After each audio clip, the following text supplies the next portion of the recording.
पहिल्यांदाच थोडंसं काहीतरी वेगळं बनवतोय, तर त्यामुळे थोडंसं घाबरत-घाबरतच रेसिपी करायला सुरुवात केली.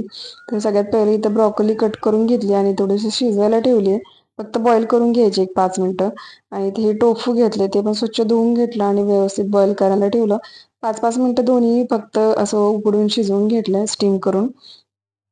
तर ब्रोकोली आणून ठेवलेली बराच वेळ, पण त्याची काहीतरी रेसिपी असं फ्रायवरच काहीतरी ट्राय करायची होती मला. ग्रेव्ही वगैरे बनवायची नव्हती म्हणून म्हटलं चला चायनीज रेसिपी थोडीशी ट्राय करायची. त्यासाठी ते एक छोटासा कांदा मी कट करून घेतलाय, थोडीशी मिरची बारीक अशी कट करून घेतली मोठीच.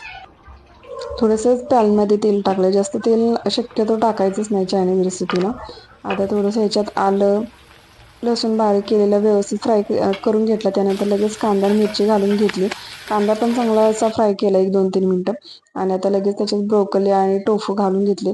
1-2-3 मिनिटं फ्राय केलं फक्त, जास्त याला फ्राय नाही करायचे. आणि ते शेजवान चटणी 1 स्पून वापरली, थोडंसं एक सोया सॉस 1 स्पून वापरला. तर पूर्ण चायनीज पद्धतीने नको म्हणून थोडंसं इथं गरम मसाला टाकला, कारण खाता पण आलं पाहिजे. तर आज हे जेवण केलं मी आणि छान लागलं.